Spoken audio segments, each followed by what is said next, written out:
பாடுபட்ட டாக்டர் அம்பேத்கர் அதுக்கு தீர்வா புத்த மதத்தை தேர்ந்தெடுக்கிறார். அதே தீண்டாமை ஒழிப்புக்காக போராட வந்த தந்தை பெரியார் ஏன் இஸ்லாத்தை தேர்ந்தெடுக்கிறார்? அதாவது ஏன் பௌத்தத்தை தேர்ந்தெடுக்கல ஆமா அப்படின்னு கேக்குறீங்க. இந்து மதத்தை மீறிய சீக்கியர்கள் பௌத்தர்கள் தனித்ததொரு மதத்தை தழுவி விட்டாலும் இன்றும் அவர்களுக்கு இந்து சட்டமே உரிமையியல் சட்டமாகும். அங்க போய் என்ன பண்றது? மறுபடியும் இந்து மதத்துக்குள்ள போய் தொப்புக்கடின்னு உழ வேண்டியதுதான். இதே கேள்வி இப்ப நீங்க கேட்கிற கேள்வி இன்னைக்கு கேட்கப்படுறது இல்லை. 1956 பாபா சாஹிப் டாக்டர் அம்பேத்கர் பௌத்தத்தை தழுவினாரே, அப்பொழுதே பெரியார் இடத்துல கேட்டாங்க, எந்த மதத்திலும் நம்பிக்கை இல்லாத நீங்கள் அம்பேத்கர் வேறு மதத்துக்கு போவதை ஏன் ஆதரிக்கிறீர்கள்? அவர் வேற மதத்துக்கு போறதுக்கு நீங்க ஆதரவு தெரிவிக்கிறீங்க. அதை கேட்டுட்டு நிறுத்தாம அம்பேத்கர் இஸ்லாம் மதத்தை தழுவும்படி ஏன் கூறுகிறீர்கள்னு கேட்கிறாங்க. வேறு மதத்திற்கு போவதே அவர் ஆதரித்தார். பாபா சாஹிப் டாக்டர் அம்பேத்கர் வேறு மதத்துக்கு போவதை ஆதரித்தார்.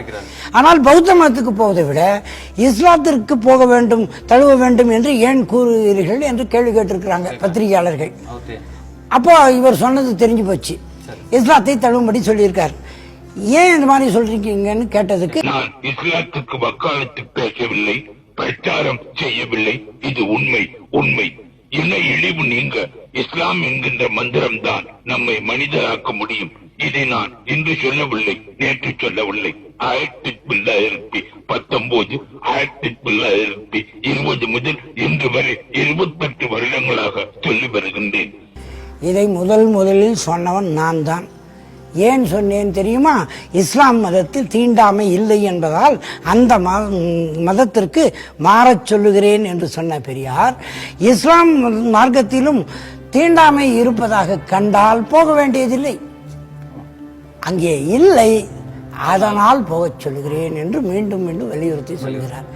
இப்போ பௌத்தத்தில் போனா தீண்டாமை போகுமா போகாதா என்று கேட்டால், பௌத்தத்தில் தீண்டாமை மட்டுமல்ல, மது ஒழிப்பு அங்கே பிரச்சாரம் இருக்கிறது, பொய் சொல்லக்கூடாது என்று இருக்கிறது, பிறர் பொருளுக்கு ஆசைப்படக்கூடாது என்று இருக்கிறது, பிறரை கொல்லக்கூடாது என்று இருக்கிறது, பிழையான காமத்தில் ஈடுபடக்கூடாது, மனத்தினை மயக்கி பிழை செய்ய தூண்டும் மதுக்குடி வெறியில ஈடுபடக்கூடாது என்று இருக்கிறது. ஆனால் எல்லாம் உலகமெல்லாம் நடந்து கொண்டே இருக்கிறது. தாய்லாந்து தான் விபச்சாரத்துக்கு தலைநகரம். ஆனால் அங்கே பார்த்தீங்கன்னா பௌத்தம் தான் இருக்குது. என்ன காரணம்? புத்தர் நம்ம செஞ்சு வச்ச சிலை தானே, அவர் என்ன பண்ணிடுவாரு? ஆனால் அனைத்தையும் படைத்து காத்து ரட்சிக்கிற இறைவன் சொன்னதை ஏற்றுக்கொண்டிருக்கிற இஸ்லாத்துக்குள்ளே தீண்டாமை இருப்பதற்கு வாய்ப்பே இல்லை என்று உணர்ந்துதான் பெரியார் பௌத்தத்தை விட இஸ்லாத்திற்கு போவது சரி என்று சொன்னார். பெண்ணுரிமையை மறுக்கின்ற மதமா இஸ்லாத்தை பார்க்கிறோம். ஆனா பெண்ணுரிமைக்கு ஓங்கி குரல் கொடுத்தவர் தந்தை பெரியார். அப்ப எப்படி அவர் இஸ்லாத்தை ஏத்துக்கிறாரு? அதாவது புர்கா போட்டுக்கிட்டு இருக்கிறாங்கல்ல, பர்தா போட்டு தலையில இருந்து கால் வரைக்கும் பெண்கள் மூடிக்கிட்டு இருக்கிறாங்கல்ல, அதை எட்டி பார்த்துட்டு எல்லாரும் அப்படித்தான் நினைச்சுக்கிட்டு இருக்கிறாங்க. நான் கூட இஸ்லாத்துக்கு வர்றதுக்கு முன்னால என்னடா ஜிப்பு போட்டு மூடியதுன்னு ஒரு பொருள் மாதிரி எடுத்துட்டு போறானுங்கன்னு பார்த்துக்கிட்டு இருந்தேன். இப்ப அந்த புர்கா போடுறது, பர்தா போட்டு மறைப்பது என்ன என்பது இஸ்லாத்தினுடைய அடிப்படை கோட்பாடுகள்ல பார்த்தா, பெண்ணின் சிறப்பு உறுப்புகளை தன் கணவனை தவிர வேறு எவனுக்கும் பந்தி வைக்க கூடாது என்கிற சுதந்திர உணர்ச்சிக்கு பெயர் பர்தா. சுதந்திர உணர்ச்சி. ஆமா, அதை பார்த்துட்டு அதை அடிமைத்தனம்னு சொல்றாங்க. இப்ப இந்த பக்கம் வரும், சொத்துரிமை அரசாங்கத்தால் வழங்கப்பட்டதாக சொல்லப்பட்ட பிறகும் கூட எந்த வீட்டிலையும் பெண்ணுக்கு சொத்து உரிமை கொடுக்கறது இல்லை என்பது அனைவருக்கும் தெரிந்த உண்மை. ஆனால் இது இந்து மதத்தில், மற்ற மதங்கள்ல மார்க்கங்கள்ல.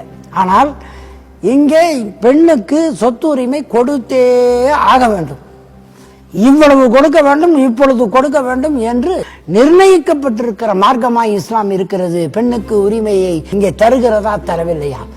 ஒரு கணவன் எந்த பெண்ணை பார்த்தாலும் இதை நான் கட்டிக்கொள்கிறேன், கட்டிக்கொள்ள மாட்டேன், வேண்டாம் என்று சொல்லிட்டு பஜ்ஜி சொஜ்ஜி சாப்பிட்டு போய்விடலாம். ஆனால் பெண்ணுக்கு அந்த உரிமை இல்லை.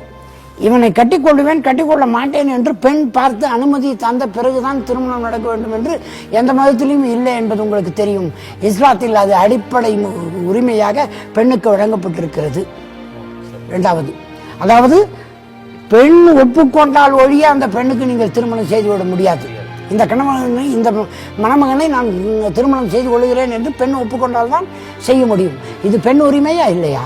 மூன்றாவது, விதவையாகி விடுகிறாள், கோரிக்கையற்று கிடக்குதன்னே வேரில் பழுத்த பலா என்று இளம் கைம்பெண்ணை பற்றி எல்லாம் துன்புற்று பாடினாரே திராவிட இயக்கத்தைச் சேர்ந்த கவிஞர், புரட்சி கவிஞர் பாரதிதாசன். கோரிக்கையற்று கிடந்த அந்த பலாக்கள் இன்றைக்கும் இருக்கிறது என்பது உங்களுக்கு தெரியும். ஆனால் விதவைக்கு உடனே திருமணம் செய்து வைத்து விடுகிற கட்டாயமான ஒரு நடைமுறை 1434 ஆண்டுகளாக இஸ்லாத்தில் நடைமுறையில் இருந்து வருகிறது என்பதை நீங்கள் தெரிந்து கொள்ள வேண்டும். அங்கு விதவையாக யாரும் இருக்கவே முடியாது. உடனே அவர்களுக்கு நமக்கு ஒரு பருவம் வைத்திருப்பார்கள். அந்த துக்கம் கொண்டாடி விட்டு உடனே திருமணம் செய்து கொண்டுதான் ஆக வேண்டும். ஆணும் திருமணம் இல்லாமல் நித்தியானந்தா ஆக முடியாது. பெண்ணும் அங்கே திருமணம் செய்து கொள்ளாமல் இருக்க முடியாது. திருமணம் என்பது சொர்க்கத்துக்கு போகிற ஒரு வழிமுறை என்று இறைவனாலே சுட்டிக்காட்டப்படுகிற ஒரு நடைமுறை. அங்கே துறவுக்கு இடமே இல்லை. எனவே விதவை திருமணம் என்பது பெரியார் இவ்வளவு பாடுபட்டு இங்கே கொண்டு வரதுக்கு முயற்சி செய்தது. அவர் பிறக்கிறதுக்கு 1400 வருஷத்துக்கு முன்னாலேயே அங்கே வந்து விட்டது. இஸ்லாத்திலே அந்த நடைமுறையில இருக்கிறது. அது மட்டுமல்ல, இஸ்லாத்தை தவிர எந்த சமூகத்திலையும் ஒரு கணவனை பிடிக்கலன்னு வச்சுக்கோங்க, கல்லானாலும் கணவன் புல்லானாலும் புருஷன், அவன் கட்டையால் அடித்தாலும் முட்டையால் அடித்தாலும் குடிச்சிட்டு வந்து மயிரை பிடிச்சிக்கிட்டு சுற்றி வச்சு தும்முன்னு குத்தினாலும் அப்படியே அட்ஜஸ்ட் பண்ணின்னு போகணுன்னு நிலைமை பெண்ணுக்கு இருக்கிறது. ஆனால் ஆணுக்கு பிடிக்கவில்லைன்னா அப்படியே தள்ளி விட்டுட்டு அக்கா பிடிக்கலன்னா தங்கச்சி கட்டிக்கலாம், தங்கச்சி பிடிக்கலன்னா அக்காவை கட்டிக்கலாம், ரெண்டும் பிடிக்கலன்னா 3 நாள் கூட கட்டிக்கலாம் வேற எங்கன்னா போய் எதிர் வீட்டில். ஆனால் இஸ்லாத்தில் அதுக்கெல்லாம் வழியே கிடையாதுங்க. இங்க என்ன நடக்குதுன்னா, கல்லானாலும் கணவன் புல்லானாலும் புருஷன்லாம் இங்க இருக்க வேண்டிய அவசியம் இல்லை. மன விலக்கு செய்வதற்கு ஆணுக்கு எவ்வளவு உரிமை இருக்கிறதோ அவ்வளவு உரிமை பெண்ணுக்கும் இருக்கிறது. பெண் இந்த புருஷனோட வாழ முடியவில்லை என்றால், தகுந்த காரணங்கள் இருக்குமானால் முறைப்படி மனு செய்து அவள் ஜமாத்திலேயே சொல்லி பல பேருடைய ஒப்புதலோடு அவள் பிரிந்து கொள்ளலாம், விவாகரத்து பெற்றுவிடலாம். இவ்வளவுத்துக்கும் பிறகும் பெண் உரிமை இங்கே இருக்கிறதா இல்லையான்ற கேள்விக்கே இடமில்லை. அதனால்தான் பெண் உரிமை பேணி வளர்க்க பாடுபட்ட பெரியார் இஸ்லாத்தை ஆதரித்தார், இஸ்லாத்தை ஏற்றுக்கொண்டார். இஸ்லாத்தை பெரியார் ஏற்றதுக்கு மிகப்பெரிய காரணமாக பெண் உரிமை அங்கே இயல்பாக இருக்கிறது, பல நூற்றாண்டு காலமாக இருக்கிறது. நபிகள் நாயகம் ஸல்லல்லாஹு அலைஹி வஸல்லத்தாலே அது பரிந்துரைக்கப்பட்டிருக்கிறது. இஸ்லாத்துக்குள்ளே பெண் அடிமைத்தனத்துக்கு இடமே இல்லை என்பதனால்தான் தந்தை பெரியார் இஸ்லாத்தை ஏற்றுக்கொண்டார். ஒரு மதத்திலிருந்து இன்னொரு மதத்துக்கு மாறணும்னா ஏதாவது ஒண்ணு எதிர்பார்த்தா மாறுவாங்க. காசு, பணம், வேலை வாய்ப்பு ஏதாவது ஒண்ணு எதிர்பார்த்தா மாறுறாங்க. இப்ப தந்தை பெரியாரும் இஸ்லாத்துக்கு மாற சொல்றாரு. எதை எதிர்பார்த்து அப்படி மாற சொல்றாரு? ஆமா, நிச்சயமாக தந்தை பெரியாருக்கு இஸ்லாத்துக்கு மக்கள் எல்லோரும் மாறி வர வேண்டும் என்று சொன்னபோது ஒரு பெரிய எதிர்பார்ப்பு இருந்தது.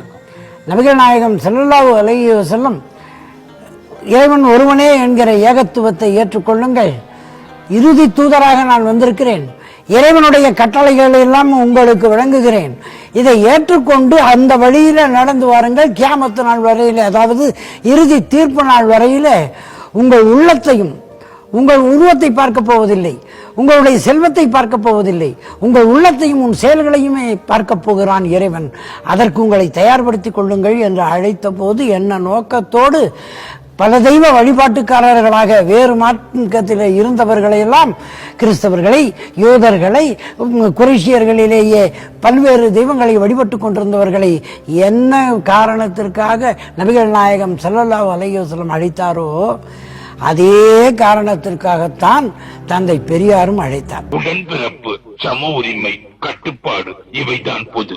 மற்றவைகள் எல்லாம் காலதேச வர்த்தமானங்களை பொறுத்தது. இவை ஒன்றாய் இருப்பதால் தான் 60 கோடி மக்கள் உலகில் எந்த பாகத்தில் இருந்தாலும் உடன்பிறப்பாய் இருக்கின்றார்கள். அவர் மதமாற்றத்திற்கு வர சொன்னது காசு கிடைக்கும் என்று அல்ல, பணம் கிடைக்கும் என்று அல்ல, வேலை வாய்ப்பு கிடைக்கும் என்றல்ல, தோல் பூட்ஸ் கிடைக்கும், கோட்டு கிடைக்கும், பால் பவுடர் கிடைக்குங்கிறதுக்காக எல்லாம் இல்லை, சுனாமி சமயத்தில் வீடு கட்டி கொடுப்பாங்கிறதுக்காக எல்லாம் இல்லை. இது ஒரு பெரிய தத்துவ தாக்கத்தினாலே, ஒரு உண்மையை உணர வேண்டும் என்பதனாலே, இழிவை ஒழித்துக் கொள்ள இதுதான் வழி என்பதனாலே, கவலையற்ற வாழ்க்கை தன்மை வேண்டுமானால் ஒரே வழிதான் இருக்கிறது, அது இஸ்லாம் தான் என்கிறார் பெரியார். கவலையற்ற வாழ்க்கை முறை ஒன்று இருக்கிறது, வாழ்க்கை கவலையாகத்தானே இருக்கிறது எல்லாருக்கும். கையூட்டு இல்லாம சம்பாரிச்சாலும் கவலையா இருக்குது. பொண்டாட்டி கட்டிக்கணும், பொண்டாட்டி இல்லாதவனுக்கு கட்டிக்கிட்டா நல்லா இருக்குமேன்னு தோணுது, கவலையா இருக்குது. கட்டிக்கிட்ட பிறகு கட்டிக்கிட்டமேன்னு கவலையா இருக்குது. புள்ள குட்டி இல்லையேன்னு கவலையா இருக்குது. பெற்றுக்கிட்ட பிறகு ஐயோ இந்த சனியை வேற வந்து பிறந்துச்சேன்னு கவலையா இருக்குது.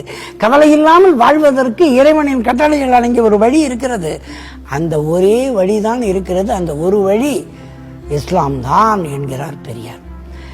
இந்துக்கள் என்பதிலிருந்தும் கிறிஸ்தவர்கள் என்பதிலிருந்தும் வெளிப்பட்டு முஸ்லிம்களாக மாறிவிடுவதுதான் மிக தெளிவான வழி. வேறு வழி இல்லை, இல்லவே இல்லை என்று அடித்துச் சொல்கிறேன் என்கிறார் பெரியார்.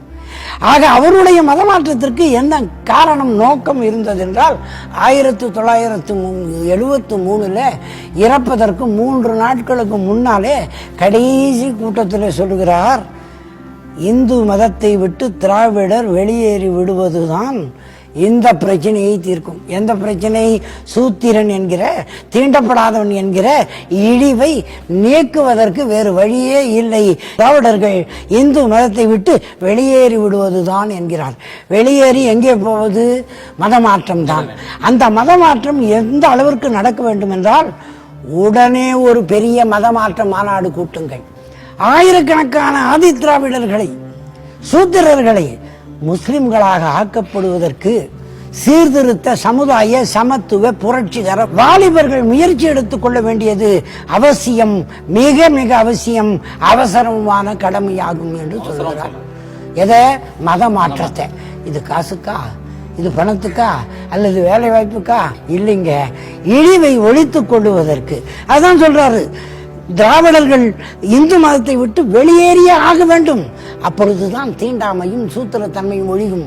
இதை ஒழிப்பதுதான் என் ஆசையும் கவலையுமாக இருக்கிறது என்று ஆரம்பித்த பெரியார் முடிக்கும் போதும் அதையே சொல்லிட்டு தான் இறந்து போறாருன்னு சொன்னா, இஸ்லாத்தை வழிகாட்டி இருக்கிறார். இழிவை ஒழித்துக் கொள்ளும் வழியாக இஸ்லாத்தை பரிந்துரைக்கிறார். அதற்கு பெரிய மாநாடு கூட்டி உடனே செய்யுங்கள் என்று கேட்கிறார் பெரியார் என்னும் போது அதனுடைய கனம் உங்களுக்கு புரியும். ஆம், பெரியார் இஸ்லாத்தை ஏற்றாரா, எதிர்த்தார்?